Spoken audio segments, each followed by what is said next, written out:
Rome is remembered as one of history's greatest civilizations. Magnificent temples, powerful armies, incredible engineering, and an empire stretching across 3 continents.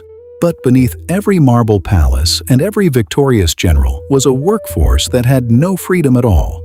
More than 1 million slaves powered the Roman Empire. Without them, Rome might never have become Rome. Today, we're uncovering the brutal system that built an empire.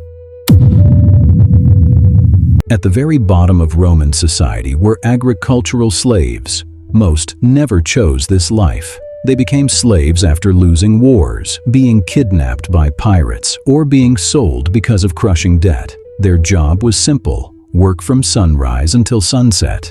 They planted crops, harvested grain, picked olives, cared for livestock, and produced nearly everything Romans needed to survive. Food was barely enough to stay alive, usually rough bread, watery porridge, olives, and sometimes beans. Meat was rare. They slept in crowded wooden barracks with little protection from heat or cold. Every day carried danger, disease, exhaustion, punishment, and sometimes death from overwork. Few escaped. Fewer still earned freedom. If farming was terrible, mining was even worse. Roman mines were considered death sentences. Slaves spent entire days underground digging for gold, silver, iron, and copper.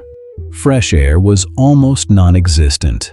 Tunnel collapses happened constantly. Poisonous gases slowly destroyed their lungs. Many never saw daylight again. Historians believe the average life expectancy inside some mines was only a few years. There was almost no chance of promotion. Mines existed to use every last bit of strength before replacing workers with new captives. Not every slave worked in chains. Wealthy Romans owned household slaves. These men and women cooked, cleaned, taught children, managed accounts, and even acted as personal assistants. Their lives were usually safer than field workers.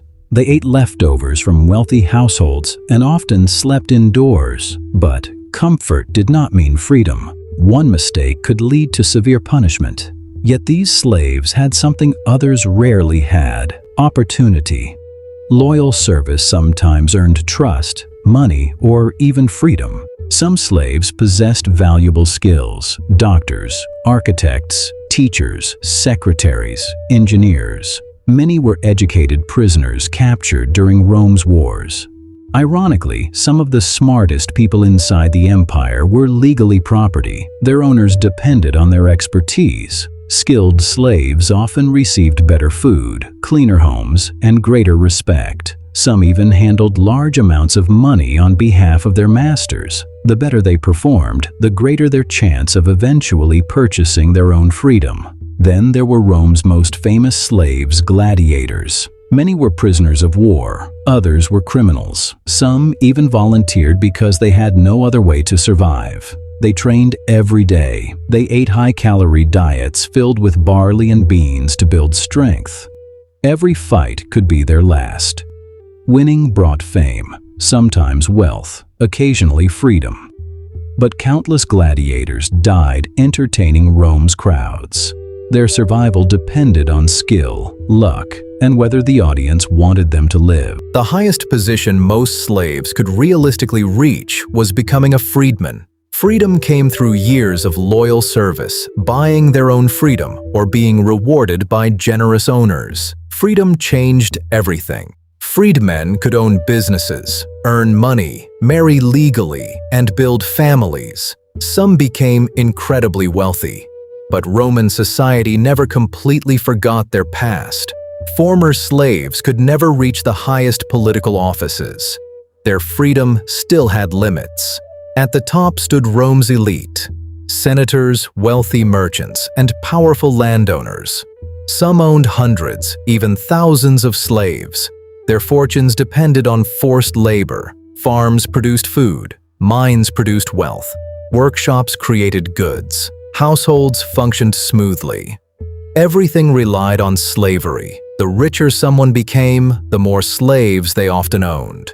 Entire fortunes, political careers, and military campaigns were financed by human suffering. Rome's greatest monuments still stand today. Millions visit them every year. They admire the architecture, the engineering, and the glory of one of history's greatest civilizations. But behind every stone was someone whose name history never recorded. Men, women, and children who worked without freedom, without choice, and often without hope.